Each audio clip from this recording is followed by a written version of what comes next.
Welcome back to my review of Inside Number 9 Series 8, where today we'll be talking about Episode 6, The Last Weekend.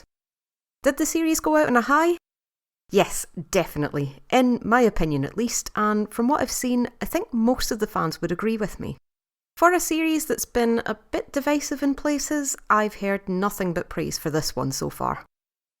And just in case you were wondering, yes, I will be doing a Series 8 roundup video next with the usual awards and episode rankings, so subscribe to my channel and ring the bell if you'd like to see that. Anyway, we have sadly come to the end of Series 8 with the suitably titled The Last Weekend, which is largely a two-hander between Steve and Reese. And those are always great. I loved the stakeout back in Series 5, and Bernie Clifton's dressing room remains one of my all-time favourites. For me, this also felt like it was harking back to the very first episode, Sardines, with Steve and Reese playing a gay couple, and Reese's character being quite camp in contrast to Steve's more reserved demeanour. And yes, I totally bought Reese's Chaz with two Zs as a former 90s boy band member, and I think I was even making jokes about that in my head before I realised that was actually a plot point. Joe, on the other hand, appears to be the quieter, soft-spoken one of the two. It also feels very apparent from the beginning that something is deeply troubling him, and while Chaz is also aware of this, he seems to be more keen to leave those problems behind them and enjoy the weekend. However, it soon comes to light that Joe is suffering from health problems which are strongly hinted to be terminal cancer, and he's well aware that this might be the last weekend they get to spend like this. And after 9 years together, that's a lot for both of them to process. The theme of grief and loss looms heavily over this episode. Each act is named after a phase in the Kubler-Ross model: denial, anger, bargaining, depression, and acceptance. And the text is cleverly integrated onto a different prop at the beginning of each scene. The book, On Death and Dying, from which the 5 phases of grief originate, is directly referenced during a brief appearance from Benidorm's Sheila Reid as Molly the housekeeper. Great performance, by the way. Have yourself some cheese. And I like how this was done, as it explains that the Kubler-Ross model is not perfect and not always linear, but that it can be useful in finding solace and solidarity. They even explain how it can be applied to any loss, including the end of a relationship, the death of a pet, or even a failed career in pop music. And I like that because grief is a complex emotional process that applies to so much more than just death itself. While the general mood of the episode is very warm and gentle, the theme of death still feels inescapable, and we know that that's something the characters are going to have to come to terms with eventually. Tender conversations are punctuated with worried looks and shots of pill bottles, and we see images of angels decorating the cottage. Even the transition scenes, where the soft lights and idyllic scenery are accompanied by the buzzing of insects to remind us that, while the characters have created a safe haven of beauty and serenity for themselves, they also might be much closer to the grave than they'd like to think. Another strong theme in this episode is sacrifice and how it feels to constantly put the needs of others ahead of your own. And I have to say, this hit incredibly hard. If you've ever cared for someone in that capacity, whether it's short-term or long-term, whether it's with physical or mental health issues, this is bound to resonate with you. And if you've ever insisted that it's not really a sacrifice, everything's done out of love and it's the very least you can do, yeah, you'll recognise those feelings. Of desperately trying to make the most of the time that you have together in spite of everything. Of wishing things could be different somehow and you could be those happy, carefree people again. Of loving that person, while at the same time hating that thing inside them that is ruining both of your lives. Even if you've never been there, the performances and the writing in this episode express this so incredibly well, landing one emotional gut punch after another, but somehow it's never too heavy-handed in its approach. I don't know how they did it, but the balance here was just perfect, and I found myself rooting for this couple to make it somehow, even if it looked like it was basically impossible. I just wanted them to have a happy ending. Now, there's not much else I can really talk about with The Last Weekend without going into spoilers, so how about we leave things here if you haven't seen it, and you can always jump back in after giving it a watch. And I would definitely recommend doing that this time. But before you go, did anyone else ever hear a variant on the rhyme "milk, milk, lemonade, round the corner chocolate's made"? Or did they just make those up for the episode? And did that scene remind anyone else of Charlie and Stella arguing over Trivial Pursuits and was it cheese or pie? Finally, I was going to say that the pop song Blue Jeans Baby needs to be our next Christmas number one, but Steve Pemberton on Twitter has gone and suggested Eurovision. Guys, go for it. Or at the very least get it on Spotify, or give us a proper music video with that dance routine. They do love their dances, don't they? Anyway, remember to like and subscribe, thanks for joining me again, and the Series 8 Roundup video will be coming very soon. I've also got a few more videos planned between now and Series 9, so it'll just be a brief goodbye for now. But if you're really feeling the loss as another series of Inside Number 9 comes to an end, don't worry, I have plenty of Number 9 content right here on this channel, as well as some other videos that you might enjoy. Don't worry, we'll get through this together.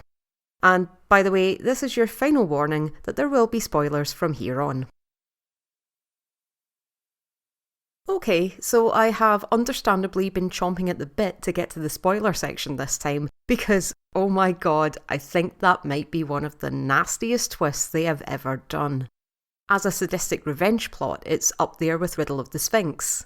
For revealing a mild-mannered Steve Pemberton character as being capable of bone-chilling deeds, it's a match for to have and to hold. In terms of dramatic tonal shifts, it might even be up there with The Devil of Christmas. And I don't know if you know this, but those three were my top picks back when I made a video of Number 9's most disturbing episodes, so here comes a new challenger. So, scaphism. Who else looked that up after the episode and read up on every gruesome detail? I know I did. And in almost every article and every video I could find, it is described as one of the most horrible ways that a person can be tortured and executed, if not the worst. And for one further grisly detail, something I bet that Joe would be doing even if he never mentioned it, the victim would be force-fed milk and honey every day until they shat themselves, meaning that their suffering would be prolonged, the smell would attract even more insects and vermin, and they wouldn't even have the mercy of dying from hunger or thirst. Thirst would normally kill a person in only a matter of days. Typically, according to what I've read, victims of scaphism would die from sepsis or blood poisoning due to the untreated infections caused by their wounds while they were in the process of being eaten alive on the inside and the outside. Holy shit! In all their years of writing dark twists, with characters suffering abuse, mutilation, being cannibalised, tortured, burned alive, ritually slaughtered, or violated with maverick bars, this still feels like one of the worst things they've ever written. And as terrifying as Steve is in this scene, the fear, panic and confusion expressed by Reese won't be something I'll forget anytime soon. As with all of the greatest Number 9 twists, that last scene recontextualises everything. We thought that Joe was marked for death from the beginning, but it turns out he's not. Chaz is. All those moments of quiet reflection were actually scenes of him quietly plotting the utterly foul thing he's about to do. And Joe was never mourning the loss of his own life, but the life of his daughter, still raw after more than 18 years. He may look like he's feeling sorry for Chaz as he overhears him tell his life story, but it's far more likely that Joe is thinking of Olivia and quietly fanning the flames of vengeance. Even the setting, which puts the characters out in the middle of nowhere, would feel like such a red flag on any other Number 9. You'd just know that something terrible was going to happen if they're out in a place where nobody can hear you scream. But this story just seems so innocent. But looks can be deceiving. Many more details come to light on the second viewing, and I always love it when that happens. For example, Chaz has given Joe the nickname Nellie because he never forgets. No, he does not. This is also echoed towards the end of the episode with Joe's line, "Whatever happens, I never stopped thinking about you." Doesn't that take on a whole new meaning? Joe talks about the copper bracelet being malleable, which could have two hidden meanings. Either he's secretly gloating over the way he has manipulated Chaz and got him exactly where he wants him, or he's thinking about himself and how he's twisted his own persona to appear exactly as the kind of partner Chaz would want in order to lure him in. Either way, that's pretty grim. Speaking of grim, how about Joe's take on the playground rhyme and how he says, "In my version, it's like you're creating a banquet with your body." like how Chaz becomes a literal banquet for the insects, or maybe that's just karmic retribution for the part where he's hoovering up the ants with a dustbuster. Payback is a bitch. One line that really stands out is when Joe tells Chaz that he doesn't know what anger is, true fucking anger that drives you absolutely insane. The second time we see that scene, we understand exactly what kind of anger Joe was talking about.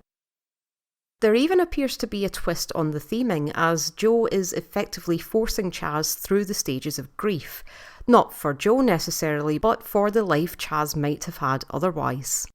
He goes through denial, saying here's to the next 9 years, which might be an effort to keep up their spirits, but either way, that's 9 years he's never going to get. Joe then pushes Chaz into a petty argument where he finally admits to feeling anger about the life he's given up.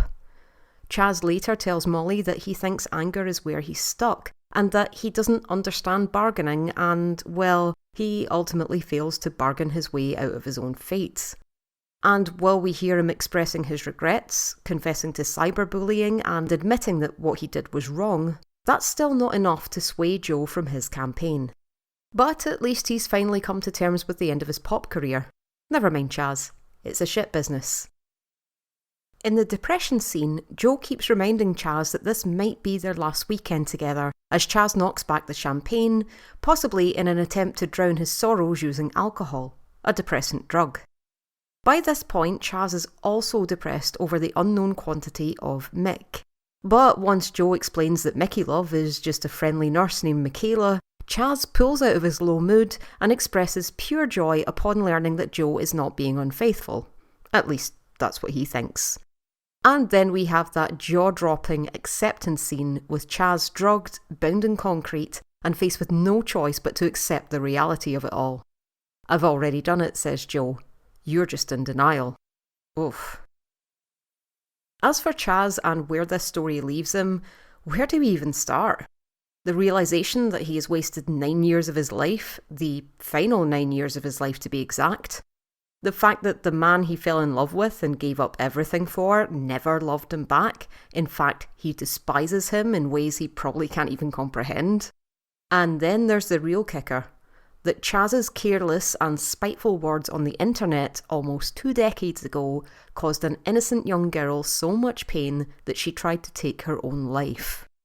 And now Chaz is left staring at her photograph, propped up on the bathtub, for at least as long as he still has eyes. So it's not just the physical torture that he'll be forced to suffer until the bitter end.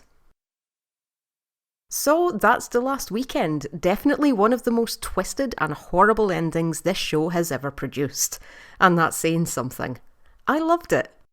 And while I saw plenty of angel statues, another looming reminder of both past and impending death, I could not, for the life of me, find that bloody hair. So please let me know in the comments if you found it. And speaking of things I didn't get, there was that final line where Joe decides to eat his dinner cold.